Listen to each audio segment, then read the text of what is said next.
परमेश्वरी भगवान की, देवादिदेव आदिनाथ भगवान की, शासन नायक महावीर स्वामी की, आचार्य भगवंत कुंद स्वामी की, आचार्य भगवंत पूज्यपाद स्वामी की, आचार्य भगवंत विराग सागर जी विशुद्ध सागर जी महाराज की, मम दीक्षा शिक्षा दाता विभव सागर जी महाराज की, द्वादशांत जिनवाणी माता की, प्रसिद्ध श्री माता जी की, पद्मनी यारिका संघ की।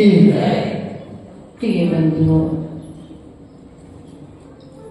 इष्टोपदेश ग्रंथराज जो आपने भेंट किया, इसमें आचार्य भगवंत पूज्यपाद स्वामी 20 नंबर की कारिका के माध्यम से इस मनुष्य पर्याय की दुर्लभता का बोध कराते हुए कहते हैं, इत चिंतामणि दिव्य इतः पिंड्यात् खंडकम् ध्यानेन चिदुभे लभ्ये क्वाद्रियन्तां विवेकिना। अर्थात जिस प्रकार से चिंता मणि रूपी रत्न यदि किसी को मिल जाए तो क्या वह है कांच के टुकड़े की अपेक्षा करेगा? बेटा, आपको चिंतामणि रत्न मिल जाए तो क्या आप कांच के टुकड़े को लेकर के आओगे? क्यों? जितने में आप पूरा कांच खरीद लो उतना सही चिंतामणि रत्न तुम्हें संसार की पूरी वस्तुएं देने की क्षमता रखता है। उसी प्रकार से आचार्य भगवंत यहाँ पर कह रहे पिंड्यात् खंडकम्, अर्थात कांच का टुकड़ा लेना पसंद नहीं करता है। ध्यानेन चेदुभे लभ्ये, अर्थात क्वाद्रियन्तां विवेकिना, और विवेकी लोग किस ओर आदर बुद्धि करेंगे, अर्थात अपने विवेक के द्वारा इस मनुष्य पर्याय को कहां पर लगाएंगे, अपना ध्यान किस ओर है, अर्थात विवेकी पुरुष अपने इस उपयोग को, अपने इस ध्यान को, अपने इस ज्ञान को अपने भीतर में लेकर के जाएंगे, ना कि बाहर की भौतिक वस्तुओं में लगाएंगे। हमारी स्थिति ये है कि हमें मनुष्य पर्याय तो मिली है, चिंतामणि रत्न तो मिल गया है, लेकिन इस रत्न के द्वारा इस मनुष्य पर्याय का उपयोग हम क्या कर रहे हैं? हमने इस मनुष्य पर्याय के लिए दिशा क्या दी है? गाड़ी पर चलने वाला व्यक्ति पहले दिशा निर्धारित करता है, बाद में गाड़ी चलाना प्रारंभ करता है। बात समझ में आ रही? क्या कहा बेटा? जब आपको कहीं जाना था, अर्थात आपने विचार किया कि हमें कुंडलपुर जाना है, जब आपने निश्चित कर लिया कि मुझे कुंडलपुर जाना है, तब फिर आपने गाड़ी के साधन जुटाए, उस दिशा में कौन ले जाने योग्य है उस व्यक्ति का चयन किया, उसके पश्चात में आगे आपने कदम, पहले आपने विचार कर लिया कि मुझे कुंडलपुर, यदि विचार नहीं करते और गाड़ी में रहता, व्यक्ति में रहता, तो क्या कुंडलपुर पहुंच पाते? नहीं पहुंच पाते। उसी प्रकार से हमें यह मनुष्य पर्याय मिली है, लेकिन मनुष्य पर्याय मिलने के पश्चात इसका उपयोग इस मनुष्य का पर्याय के लिए हम व्यवस्थित दिशा नहीं दे पा रहे हैं, इसलिए हमारी दशा बिगड़ी हुई। इसलिए दिशा प्रदान करो, अर्थात लक्ष्य निर्धारित करो, अपने ज्ञान को स्थिर करो। आचार्य भगवान कहते हैं चिंतामणि रखने के द्वारा तो भौतिक वस्तुएं पाई जाती हैं, लेकिन ये चेतन चिंतामणि न पत्थर का टुकड़ा मिलना आसान है, लेकिन ये चेतन चिंतामणि रूप आत्मा जिसका ज्ञान हो जाए, इसकी दुर्लभता का भान हो जाए। अपन जब छेड़ाला पढ़ते हैं तो पंडित दौलत राम जी ने कितनी दुर्लभता इस मनुष्य पर्याय की बताई है। कबहू आप बहियो बल नीर सबलन करी खायो अति चेनन वेदन भूख प्यास भार वहन आदप। अर्थात यह जीव अनादि काल से है, लेकिन जब त्रयंच गति में रहा तो नाना तरह के दुखों को उठाया है, क्योंकि पराधीनता थी, स्वाधीनता नहीं। छेदा भी गया, भेदा भी गया, शक्ति से ज्यादा तुम्हारे ऊपर बदन को तुम्हें ढोना पड़ा है, लेकिन फिर भी अब चेतने का समय आया। सोचे पा रहे हैं क्या माताओ? एक बार ये मनुष्य पर्याय चली गई, फिर द्वारा मिलने वाली है क्या? इस मनुष्य पर्याय का उपयोग, अपने ज्ञान का उपयोग हमने कहाँ किया है? क्योंकि बिना मन के तो हमने अनादि काल निकाल दिए हैं, और अनादि काल से हमें कई बार मन मिला होगा, मनुष्य बने होंगे, संगी पंचेंद्री बने होंगे, लेकिन हमें जिनवाणी सुनाने वाला कोई नहीं मिला, इसलिए हमें इस पंचम काल में आना पड़ा। अब आचार्य भगवान कहते हैं मनुष्य पर्याय को सार्थक करने के लिए क्या किया जाए? तो आचार्य भगवान ने कहा कि मनुष्य पर्याय को यदि सार्थक करना है तो संयम करना। क्या करना है? मनुष्य पर्याय को यदि सार्थक करना है तो नियमों को लो, छोटा लो या बड़ा लो, लेकिन नियम लो, संयम लो। अपने आप के लिए कुछ नियमों से, अर्थात अपने जीवन को अनुशासित करने का पुरुषार्थ करो।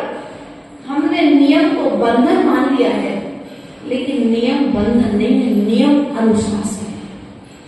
नियम हमारे जीवन को जीने की सही दिशा प्रदान करता है। यदि गाड़ी में ब्रेक ना हो तो गाड़ी में बैठोगे क्या?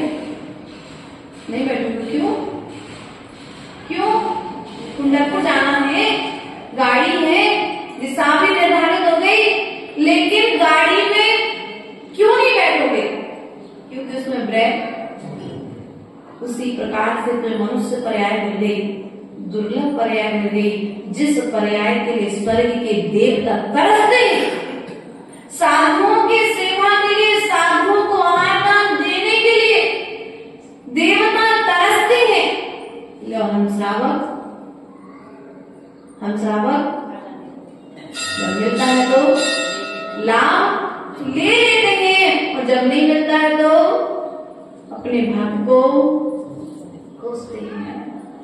प्रिय बंधुओं, इस मनुष्य पर्याय से लाभ उठाना है, लोभ नहीं करना है। ये मनुष्य पर्याय हमें त्याग करने के लिए मिली है। संग्रह की वृत्ति तो हमारी 2 इंद्रिय से रही है, 1 इंद्रिय से रही है। वृक्ष संज्ञा कितनी होती है बेटा? या तो स्वाध्याय बहुत होता है ना, 8 पालाएं भी लगती है। संज्ञाएं कितनी होती है? 4। कौन कौन सी होती है? 8। आपके पास कितनी है? 1 इंद्री के पास 4, 24 जाना पड़ा।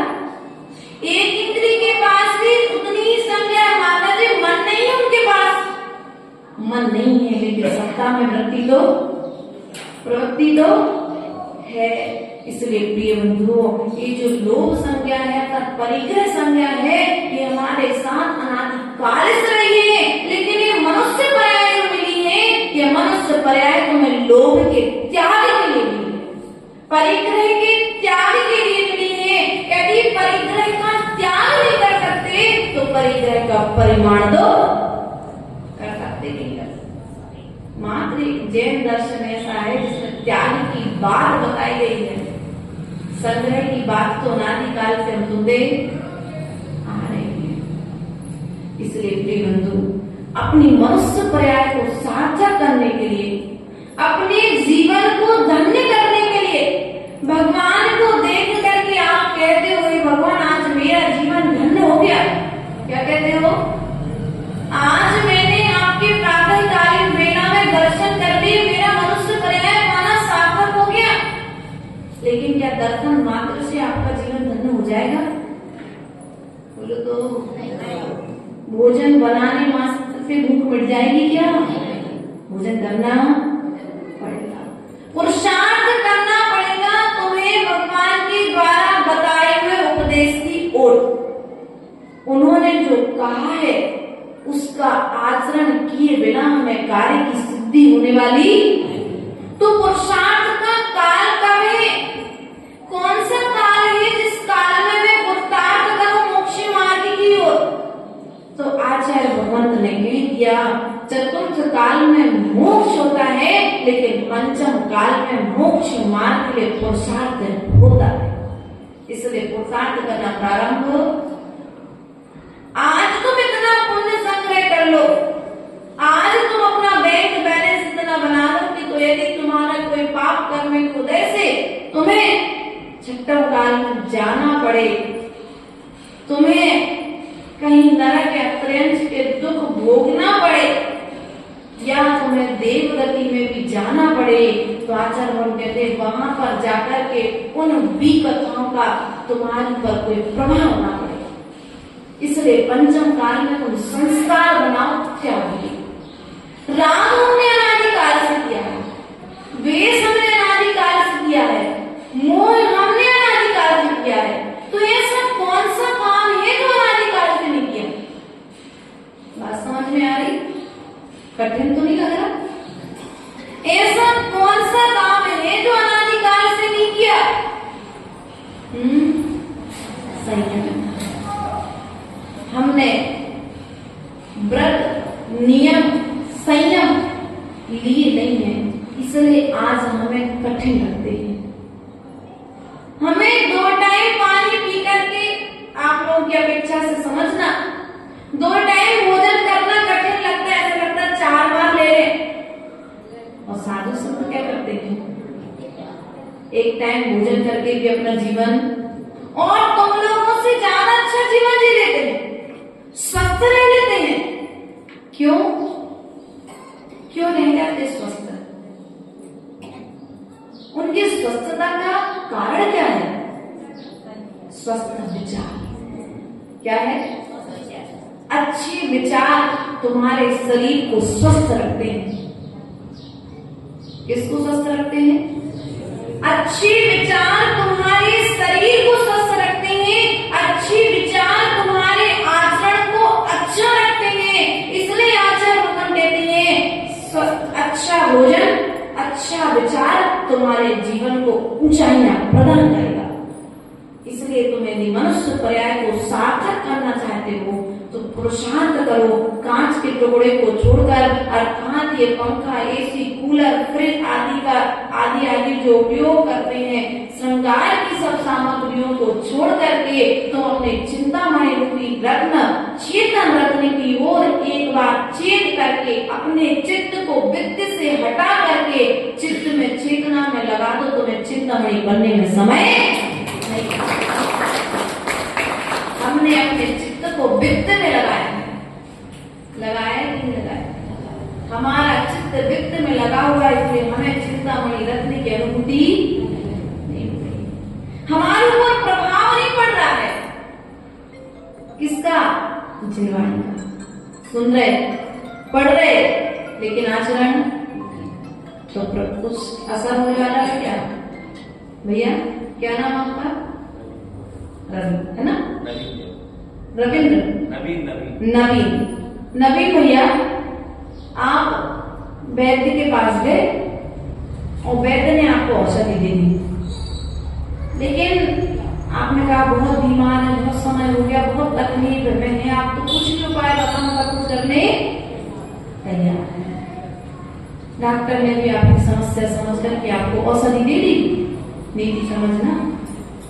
और जब औषधि मिल गई तो औषधि मिलने के बाद में आपने विचार किया बहुत कड़वी है हमको, क्या बहुत कड़वी है औषधि, अक्षर भी औषधि बहुत कड़वी है, हम औषधि को ग्रहण तो क्या बुखार नहीं होगा?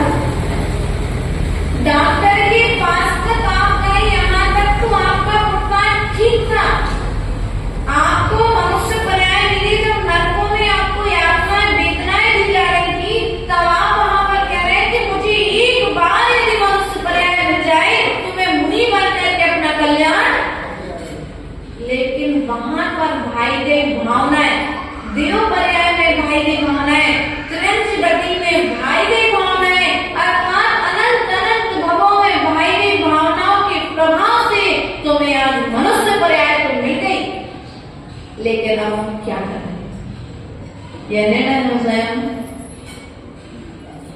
मनुष्य पर्याय मिलने के पश्चात में हम इसे कहां पर खो रहे हैं?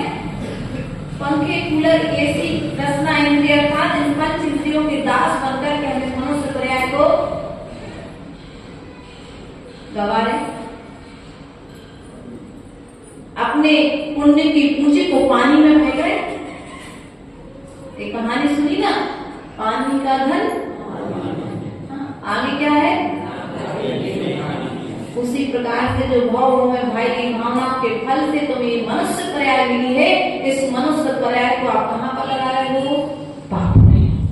अर्थात तुम अपने पुण्य की कमाई को पाप में लगा रहे हो। पाप कमाकर या पाप के फल से फिर पाप रूप जहां पर गतियां हैं, उन पाप रूप गतियों में जाकर के तुम पाप के फल को भोगोगे।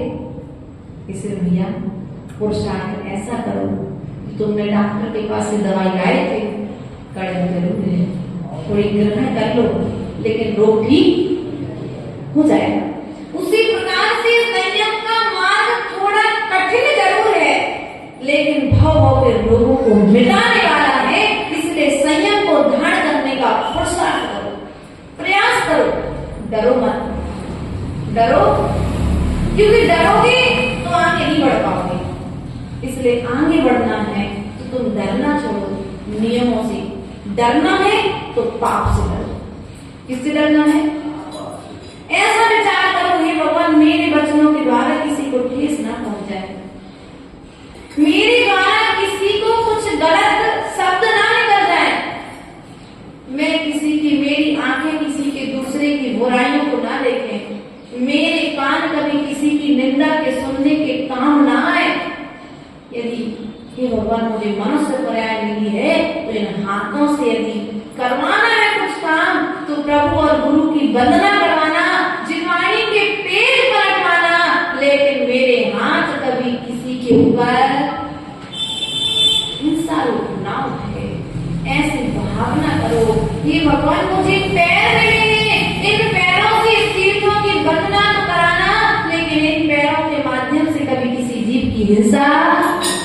यदि ऐसी भावना निरंतर करते रहोगे तो तुम पाप से बचे रहोगे, और ऐसी भावना नहीं करोगे तो पाप से बचने की कोई उम्मीद नहीं करना। इसलिए केवल जो धन्य है ये राहतगढ़ समाज। पूर्व में भी जब हमारा भोपाल चातुर्मास करके लौटे थे तब भी राहतगढ़ हमारे लिए राहत देने के लिए मिला था, और आज भी हम सागर चातुर्मास करके बांसवाड़ा दिशा की ओर बिहार चल रहा है। प्रिय बंधुओं, बहुत अच्छा समाज है। सागर वाले सोच रहे थे माता जी रास्ते में चौका लगेगा, यहाँ लगेगा, साधु संघ जब चल रहा है तो चौका भी लगेगा, लेकिन चौका हमारे साथ में, हमें विश्वास है। हम एक दिन यहाँ का नमक खा कर के गए हैं, उस नमक में मुझे पता पड़ गया ये समाज हमेशा साधुओं की भक्त रही है, और जिस दिन इस समाज में साधु निकलेगा समाज अपनी समाज में भी बोलने जाएगी, और जब आगे जाएगा तो आगे की व्यवस्था भी चौका लेके साधु को चलना नहीं पड़ेगा। इसलिए बंधुओं बहुत अच्छी भक्ति भावना भरी हुई समाज है। सागर समाज ने भी बहुत अच्छा चातुर्मास संपन्न कराया। छोटे से लेकर के बड़ों तक ने इस चातुर्मास का लाभ लिया। यहाँ पर भी, यहाँ से भी नगर गौरव है ना साधु लोग, यहाँ पर भी चातुर्मास होते रहते हुए 2023 में माता जी लोग आप लोग को चतुर्मास मिला था। ऐसे योग बढ़ते रहते हैं। बहुत अच्छी धर्ममयी समाज है। यहाँ से ब्रह्मचारियां भी हैं, ब्रह्मचारी भैया लोग भी हैं, और तो और आचार्य भगवत सपने देखे हैं, आप उन सपनों को साकार कर रहे हैं। इससे बड़ा समर्पण क्या चाहिए। आचार्य भगवान ने हथकरघा की भावना रखी, आपने हथकरघा खोल दिए। गौशाला की भावना रखी, गौशाला भी यहाँ आसपास में है और बच्चियां भी अपने इस पाठशाला आदि के माध्यम से धर्म की प्रभावना यहाँ पर कर रही हैं। वास्तविकता में हम तो ये कहते हैं, आज नई पीढ़ी के बच्चे जो खड़े हो गए, दादाजी आप चले जाओगे कुछ समय के पश्चात, लेकिन आगे आने वाले समय में ये बच्चे धर्म की ध्वजा को लेकर के आगे बढ़ने वाले हैं। ये बच्चे जब रास्ते में चलते हैं तो ऐसा लगता है जिन शासन साथ में चलता है। बच्चियां जब साथ में चलती हैं तो जिन शासन चलता हुआ दिखाई देता है। इसलिए हम तो ये कहेंगे, बेटा कोई भी साधु आए, संघवाद और पंथवाद से तुम दूर रहना। पिछी कमंडल देखना, नगर में आए आहार कराना, अनुकूल बैठे तो रुकने का निवेदन कर लेना, और नहीं बैठे तो साधु स्वयं अपना विहार, ठीक है ना। क्योंकि आज पंचम काल में देखो, अनादिकाल से इस धर्म के ह्रास के लिए नीतियां बनाई गई है ना। विचार कर रहे थे कि आज उपसर्ग होते हुए दिखाई दे रहे हैं अन्य अन्य सभी जगहों पर प्राय करके। तो जब पांडवों के समय की घटना आती है तो उपसर्ग आज पंचम काल में नहीं हो रहे हैं, ये चतुर्थ काल में भी होते रहे हैं। पांडवों के लिए तो गर्म गर्म लोहे पहनाए गए थे। कम से कम जितना पाप उन्होंने किया तो उतना पाप तो पंचम काल में। इसलिए प्रिय बंधुओं, पंचम काल में करने योग्य कार्य यदि कोई है तो वो है भक्ति। क्या है? भक्ति है।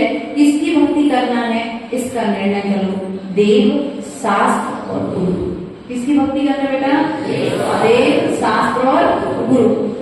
ज्ञान नहीं है तो जिनवाणी माँ को पढ़ो, तुम्हें ज्ञान हो जाएगा। सत्य का ज्ञान होगा तो तुम कभी संसार में भटकोगे नहीं। वो ज्ञान नहीं रहेगा तो भटकाने वालों की कमी नहीं है। इसलिए स्वाध्याय करो। जितना समय मिले मोबाइल पे इधर उधर की चीजें ना चला करके, आपको नहीं आ रही कोई चीज समझ में, आप मोबाइल में खोल करके उसका मीनिंग देख करके आप आगे बढ़ सकते हो। इसलिए आज यदि आप लोगों ने स्वाध्याय कर लिया तो 80 साल तक यदि तुम धर्म को चलाओगे तो तुम्हारे बाद तुमने धर्म सीखा तो अगली पीढ़ी को भी तुमको सिखा करके जाओगे। हमारे बच्चे परम पुराण ग्रंथ आज का स्वाध्याय कर रहे हैं। आज हमने 2-3 चैप्टर पूछे, बच्चों ने बाकायदा उन चैप्टरों को हमें सुनाया। तो एक चीज और प्लस कर लेना, अब किसी भी ग्रंथ का स्वाध्याय जब करने बैठोगे उसको डायरी में मेंटेन करना। एक लाइन 10 पेज में यदि 10 लाइन अच्छी लगी तो वो 10 लाइन अंडरलाइन करके लिखो। कोई श्लोक अच्छा लगता है तो उसे लिखो, क्योंकि किताब में लिख गया मतलब तुम्हारे दिमाग में भी वह लिख गया है। ऐसा हमारे गुरुदेव ने हमको कहा था। इन्हीं भावनाओं के साथ सबको एक साथ, प्रत्येक को अलग अलग हमारा बहुत बहुत आशीर्वाद है। सागर समाज से पधारे हुए सभी श्रावक श्राविकाओं को, बच्चों को सेजे वाला परिवार किया गया। हमारे बहुत बड़े कवि श्रीमान आशीष जैन संत भी यहाँ पर विराजमान है। वो बहुत अच्छी कविता करते हैं, प्रवचन के बाद सुनाएंगे परंतु एक कविता बहुत, उनके लिए भी बहुत बहुत आशीर्वाद है। महिला मंडल अध्यक्ष, अच्छा मतलब चातुर्मास कमेटी अध्यक्ष है। महिला मंडल तो शोभा बेटिया जी है हमारी चातुर्मास कमेटी अध्यक्ष। चातुर्मास होना था साहेबगढ़ में, यहाँ पर सागर तिलकगंज में। तो बोले कैसे होगा? हमने कहा झरवान जब मंदिर कमेटी जब रहती है तो थोड़ी सी आदि का समूह के मध्य में थोड़ी सी परेशानियां आ जाती हैं। और हमने कहा जब महिला मंडल को संभालना है और आदि का संघ है तो महिला मंडल की कमेटी ही बनना चाहिए। तो चातुर्मास कमेटी हमारी महिला मंडल बनी और महिला मंडल कमेटी ने बहुत अच्छे तरीके से तन, मन, धन लगाकर इस चातुर्मास को संपन्न कराया है। और अभी बांसवाड़ा से पहले बांसवाड़ा तक व्यवहार कराएगी कमेटी, उसके पश्चात में फिर बांसवाड़ा से इंदौर तक का व्यवहार हमारी चातुर्मास कमेटी संपन्न करा रही है। ऐसे सागर समाज के प्रत्येक श्रावक के लिए और कमेटी के लिए भी सबके लिए हमारा बहुत बहुत आशीर्वाद है। पूरे परम पूज्य आचार्य